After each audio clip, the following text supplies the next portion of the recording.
persona tenía la obligación de estar puntualmente con las citas, con compromisos con la cumbre. Disculpas porque no podía atenderlas, y por eso pedí a la ministra de Comunicación. No se vaya a parar, señor. Si tienen algunas inquietudes, no algunas preguntas, estamos acá para poder responder sus preocupaciones.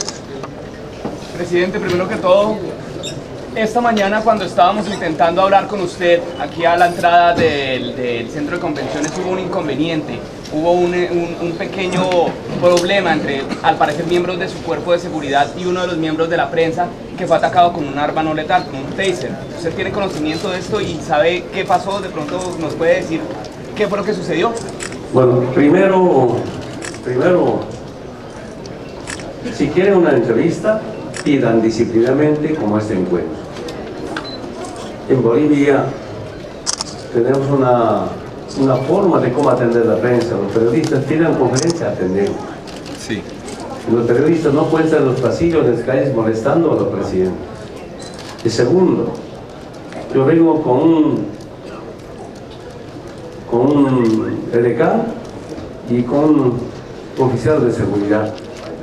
Y las seguridades que me acompañan son de Panamá. Saludo, agradezco que el hermano presidente de Panamá nos dé seguridad. Un equipo de deporte te acompaña, pero no. Y lamentablemente no dejaban caminar. Yo siento que también un poco falta de disciplina, que no deja caminar, y solamente reacciona a algún seguridad de acá del Estado panameño. Disculpa sea paso pago, pero no es responsabilidad de él. Repito nuevamente, si ustedes quieren una entrevista, pidan disciplinadamente sentarnos a hablar del tema que quisieran. Siempre hicimos eso. Presidente, desde Chile, Sudamérica sale fortalecida luego de esta cumbre de las Américas, con las palabras de ustedes. Bueno, yo quiero decirles que es un encuentro histórico porque Cuba está presente, pero no está resuelto entre Cuba y Estados Unidos.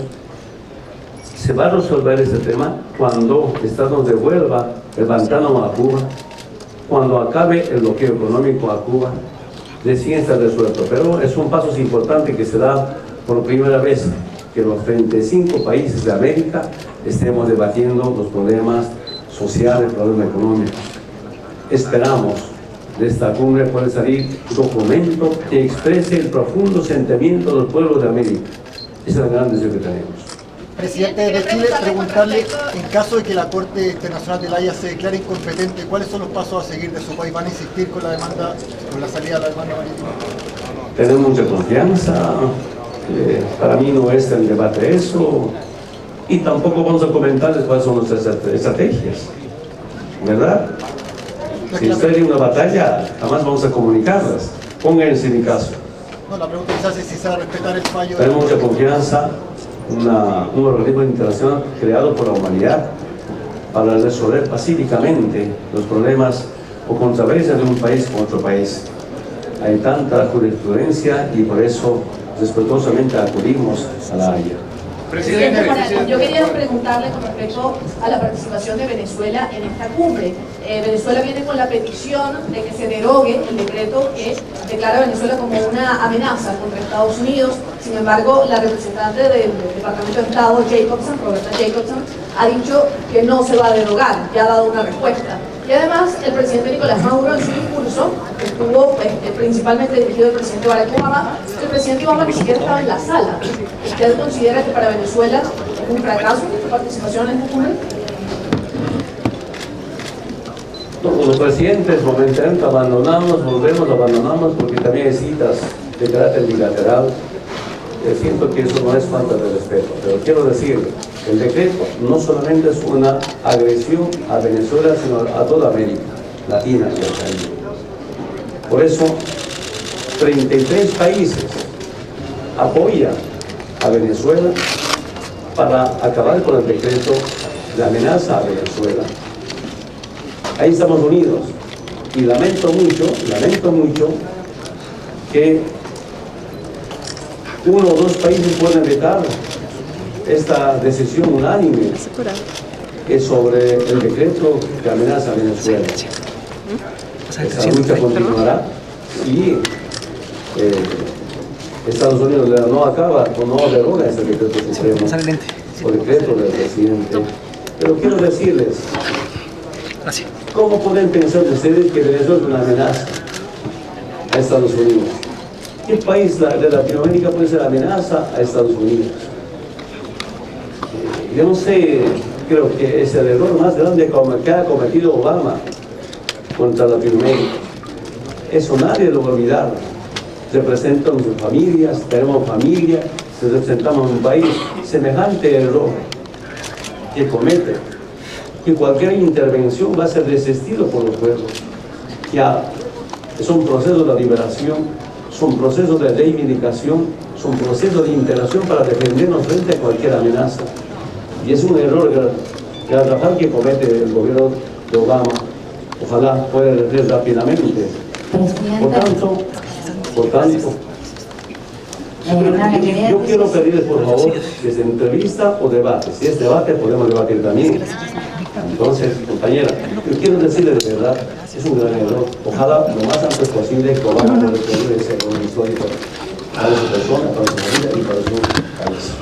Disculpe que lo interrumpí, pero no, quería decirle que como, bueno, este tema del decreto de Estados Unidos contra Venezuela o que pone en amenaza a Venezuela, no logró que se firme un documento conjunto entre todos los presidentes en una cumbre, 16 puntos en los que establecieron coincidencia. Venezuela venía con el tema del reclamo de Chile, Argentina de los fondos buitres, bueno, el tema de Cuba con Estados Unidos. No hay documento, pero hay acuerdo en algo. Mira, yo pienso así, interpreto así. Cuando ya no pueden derrotarnos con golpes militares, cuando ya no pueden derrotarnos con golpes suaves o agresiones políticas y económicas, ahora el gobierno de Estados Unidos apela a decretos. ¿Cómo se puede derrotar con decretos supremos o decretos presidenciales? Yo no entiendo, ¿verdad? Más bien, imagínense, si somos realistas, esta agresión fortalece a Venezuela, al pueblo de Venezuela. Ayer antes acompañé brevemente en Caracas, Venezuela, la entrega de tantas firmas, en poco tiempo más de 10 millones de firmas. Estaban diputados opositores a Maduro firmando, entregando, presenciando la entrega de firmas. Todos los pueblos tenemos soberanía, tenemos dignidad. Por más que tengamos problemas sociales, problemas culturales, problemas económicos, por encima de nuestra situación económica y social está primero nuestra dignidad y soberanía. Yo le preguntaba en bromas al compañero Maduro, ¿qué acuerdo tienes con Obama para que Obama te fortalezca? ¿Verdad? Es un error garrafal que comete. Yo me acuerdo como dirigente sindical o como candidato a la presidencia en el 2002. Cuando estaba en la campaña, el ex embajador de Estados Unidos, Manuel Rocha, dice: Evo es Bin Laden andino y los campesinos los talibanes. No voten por Evo Morales. Si Evo es presidente, no va a haber ayuda, ni cooperación, ni inversión. Recién los movimientos sociales, recién los partidos de izquierda reaccionan y dicen: voten por Evo Morales. Por eso yo consideraba al ex embajador de Estados Unidos, Manuel Rocha, en 2002, como mi jefe de campaña. Y ahora puedo entender que Obama es como su jefe de campaña, Maduro, porque está uniendo a su pueblo. Todos los pueblos vamos a defender nuestra dignidad y soberanía. Venezuela no está solo, no solamente está con ARMA, no solamente está en Venezuela con UNASUR, CELAC, sino los países no alineados apoyan a Venezuela, G77 más China, Rusia, prácticamente nos ha unido a los países que estamos en pro de la liberación de nuestros pueblos. ¿Y el reclamo con Chile? Una pregunta. Sí. Evo Morales, presidente Evo Morales. Yo le pregunto, usted está hablando con respecto al presidente Maduro. ¿Cuál es la razón por la cual no le da posibilidades a esa disidencia y a esa oposición que está dentro de Venezuela? Y de alguna manera no suelta ya, si tiene buenos gestos para ese tipo de diálogo, lo suelta a Leopoldo López, que hace ya años y pico que está ahí en las cárceles de Venezuela, y no lo acaba de soltar. ¿Tiene alguna respuesta a eso? Quiero decirles, primero es un asunto interno, es un asunto de la justicia venezolana. Yo quiero contar mi experiencia. Desde el momento que soy dirigente sindical en 1988, todos los presidentes me procesaron, me confinaron, me encarcelaron y nunca me he quejado de la comunidad internacional. Me he defendido porque nunca había cometido delito. Si algo de mi delito era cuestionar un modelo económico, luchar contra la dominación imperial, luchar contra las bases militares que dominaban en Bolivia a las Fuerzas Armadas de la policía, mandaban a nuestras Fuerzas Armadas. Ese es tal vez el delito. Cuando un sector social defiende a su pueblo, el pueblo apoya. Ustedes saben exactamente de dónde vengo. Entonces, me he quejado a las Naciones Unidas, he venido hasta acá para quejarme, para que me liberen, porque son asuntos internos. Y uno defiende, si uno no ha cometido delitos, pues se defiende ante la justicia, y siento que he ganado todos los presidentes. El último proceso, en 2002, me expulsaron del Congreso Nacional, al único diputado expulsa, por instrucción de la Embajada de Estados Unidos. Y cuando me expulsaron, yo dije, vamos a volver con más diputados, senadores, y cumplido. ¿Y cuál era la tarea de la Embajada de Estados Unidos? Expulsar al Congreso, procesar a Evo e inhabilitar para las elecciones. El pueblo se levantó automáticamente, me defendió, me ha citado para procesarme, y el fiscal o la autoridad de órgano judicial que estaban, pues no sabían qué hacer porque el pueblo estaba movilizado automáticamente, sin ninguna convocatoria. Y ese fiscal finalmente me dice, señor Morales, se suspende la audiencia y lo vamos a convocar en cualquier momento. Y hasta ahora no me convocan, estoy esperando que me convoque para procesar. Entonces, ¿por qué esos problemas políticos son internos de la justicia? Además de eso no depende del presidente Maduro. ¿Acaso el presidente Maduro es fiscal? ¿Acaso es juez para encarcelar? Ahora, evidentemente, si hay algunos, en Bolivia el tema de corrupción se presenta a la fiscalía, se investiga su proceso, es responsabilidad de la justicia. Pero decir que por qué no libera, no entiendo perfectamente a qué se refiere, pues es mi experiencia sindical. Repito nuevamente, cuando un político no comete delitos, políticamente pueden ser procesados, pero igual la justicia la libera. Esa es mi experiencia. Presidente, o buenas tardes, presidente. La pregunta va dirigida sobre el decreto. ¿Por qué se insiste que el decreto tiene que ver con toda la América Latina, con toda Venezuela, y que es una ofensa para el continente, fuera de los Estados Unidos o Canadá, si ese decreto va dirigido única y exclusivamente a 7 funcionarios del gobierno venezolano que han sido catalogados como violadores de derechos humanos? Eso por una parte. Y usted hablaba también de las condenas de violaciones a los derechos humanos que según ustedes tienen los Estados Unidos a nivel internacional. Pero ¿qué pasa con las violaciones que se denuncian también dentro de Venezuela en materia de derechos humanos, donde el gobierno autoriza el uso de arma mortal, por ejemplo, para disuadir manifestaciones públicas? ¿Por qué no preguntamos, por qué no me pregunta qué hace Obama en su país? ¿Por qué cada día afroamericanos muertos? ¿Quién procesa a Obama? ¿Quién procesa o quién condena? ¿Quién saca decretos supremos para amenazar a Obama o a su país? Díganme. Nada. Yo no quiero entender que algunos periódicos bolivianos están parcializados solo porque quieren poner a Venezuela o a Maduro. ¿Cómo es posible que en Estados Unidos todavía haya pena de muerte, torturas? Eso se llama violación de los derechos humanos. Una cosa es estar procesado, es un problema de su país.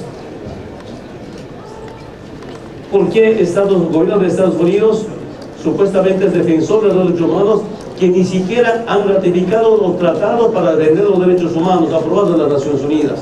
En muchos tratados, díganos. Entonces aquí es una acción política. Frente a la acción política hay respuesta política. Repito nuevamente, casi todo el mundo respalda a Venezuela rechazando ese decreto. Esa es la verdad, compañeros periodistas. Señor Morales. Señor Evo Morales, mucho gusto. Mi pregunta es... Yo, por acaso, compañero, no me siento señor. Señor viene del señorío. Hermano, compañero. ¿Está bien? Está bien, compañero. Eso. Bravo. Mi pregunta... Aprobado. Para todos. Muchas gracias, señor Evo. Perdón, Evo. Eso, mejor Evo. Ok, Evo. Mi pregunta es, usted decía, señor Obama, usted podría ser el líder que encabece a salvar la madre tierra y la humanidad. ¿Cree usted que solo un hombre puede salvar al mundo? Bien, yo quiero decirles, quisiera que nuestro continente, si usted es de América, De Guatemala. quisiera que nuestro continente sea modelo del continente. ¿Por qué? Y para modelo del continente, ¿qué quisiéramos? Quisiéramos que nuestro continente tenga paz con justicia social. Quisiera que en nuestro continente se practique solidaridad y complementariedad, y no solamente entre países de América, sino con otros continentes del mundo. Quisiera que nuestro continente, si bien Obama es uno de los presidentes de una de las potencias del mundo, ¿por qué no convoca a que encabece para salvar al planeta? De esta manera salvaremos a la vida de la humanidad. Eso quisiera. Mi gran deseo, ¿verdad? Te digo con mucho respeto. Somos un continente. Hay 4 o 5 continentes en el planeta. Que ese continente de América, con sus pueblos, movimientos sociales, sea el modelo del continente, salvando a la madre tierra para salvar la vida de la humanidad, pero también ser solidarios y erradicando la extrema pobreza. Presidente, ¿qué opina? ¿No es un poco contradictorio que Estados Unidos, Cuba se estén acercando diplomáticamente, pero a la vez, de repente, el decreto de Estados Unidos, pues bueno, frente a Venezuela y a muchos países latinoamericanos? O sea, ¿qué lectura hace usted que Estados Unidos, por un lado, parece que se quiere acercar a Cuba, pero por el otro lado, con Venezuela, sigue habiendo una cierta tensión? Eso es lo que decía en mi intervención. Para unos palos, para otros zanahoria. Para países malos, palo; para los países buenos, zanahoria. Yo entiendo que es una jugada inteligente de Obama o de Estados Unidos dividirnos entre los países del ALBA, castigar a Venezuela, pero tratar de mostrar alguna apertura de solución. Yo sigo convencido, mientras Estados Unidos no devuelva Guantánamo a Cuba y mientras no acabe con el bloqueo económico a Cuba, no está resuelto el problema.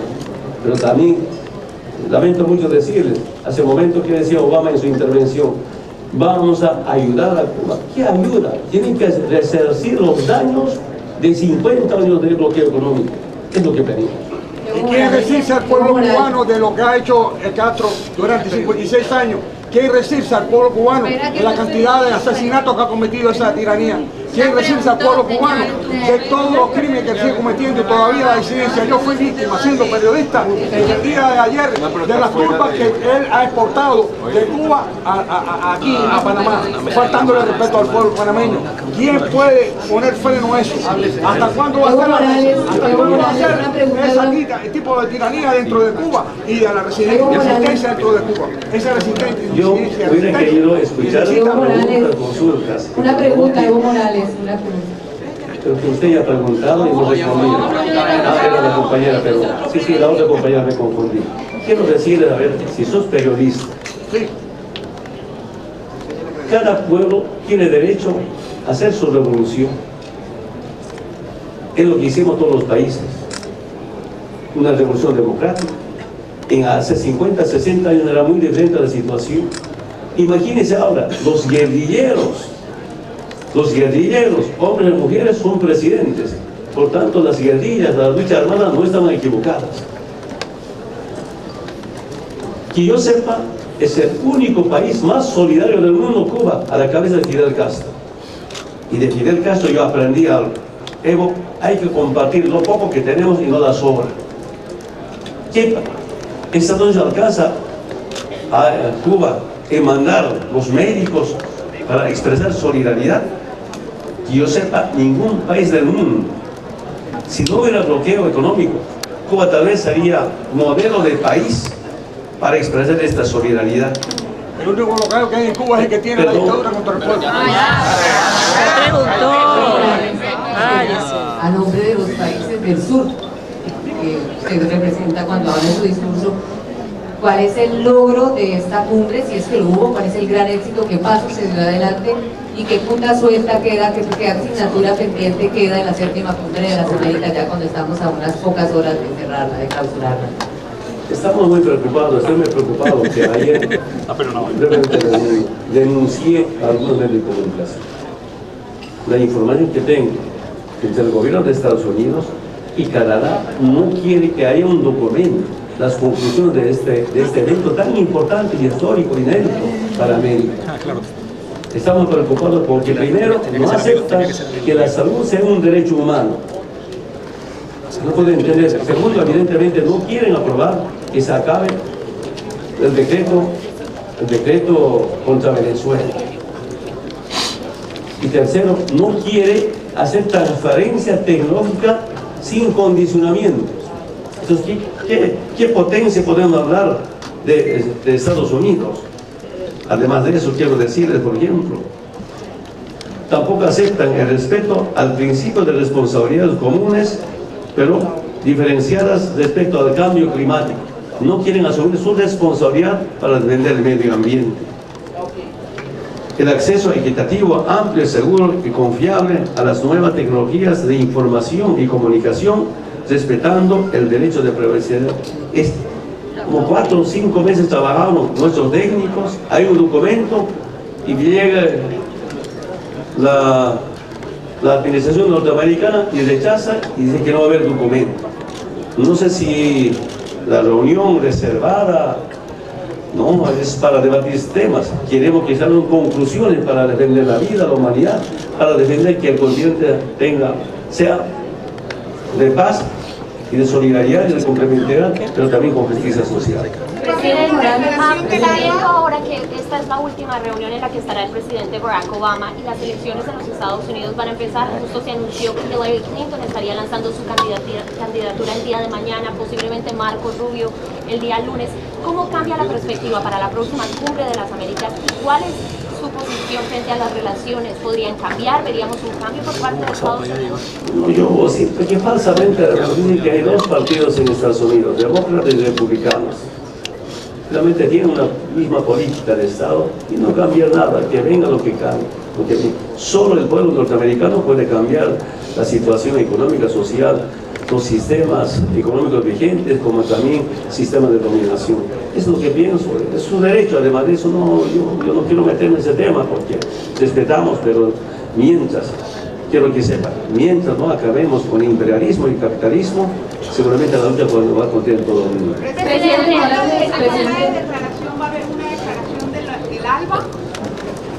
Tenemos una pequeña reunión de emergencia, vamos a evaluar qué posición tomar. Presidente Morales, una pregunta. Ahora que Cuba volvió a la Cumbre de las Américas, ¿no es mejor para el continente realizar un foro donde todos los países, aunque tengan opiniones diferentes, pueden conversar más que pequeños grupos donde países con una misma opinión se juntan y redundan en la misma opinión? Bueno, yo creo que en América se gesta un proceso de liberación mediante la integración que es CELAC. Países de América Latina y el Caribe. Yo tengo mucha esperanza, porque primero nos juntamos países del lado, avanzamos hacia UNASUR, avanzamos hacia CELAC, Mercosur. Es un proceso de integración para la liberación de nuestros pueblos. Justamente, de liberarnos de Estados Unidos, para eso es CELAC. Es un país sin Estados Unidos, liberación sin Estados Unidos. Felizmente nuestras reuniones de CELAC han sido tan importantes para integrarnos, para liberarnos. Presidente, ¿qué opina usted acerca de que el presidente Nicolás Maduro lleva aproximadamente 2 años tratando de comunicarse personalmente con el presidente estadounidense y aún no ha recibido respuestas, tomando en cuenta que esto es un punto fundamental, tener el diálogo entre naciones? Es su derecho a rechazar, pero también es nuestro derecho a cuestionar esta clase de políticas bilaterales. Algunos presidentes podemos necesitar la presencia. En Bolivia es deseable, no es definitivo la relación diplomática con Estados Unidos. Lo más importante es cómo liberarnos económicamente, políticamente. Para terminar, quiero decirles a los amigos de la prensa, que es nuestra experiencia. En corto tiempo, especialmente para amigos, en corto tiempo, después de que nos hemos liberado de la dominación imperial, de esa amenaza permanente de la Embajada de Estados Unidos, cuando nos hemos liberado políticamente, democráticamente, estamos ahora mejor. Después de liberarnos económicamente, después de liberarnos políticamente, ahora nos hemos liberado económicamente. Lo que falta es la liberación económica. La historia de toda América Latina quiera dominarnos con dictadores militares, dividirnos a nuestros pueblos para dominarnos políticamente, y dominarnos políticamente, robarnos económicamente. Eso ha terminado. Ahora no hay saqueo en algunos países de América Latina, y además no hay bases militares. Eso no lo aceptan, por eso somos países malos para la administración global. Muchas gracias.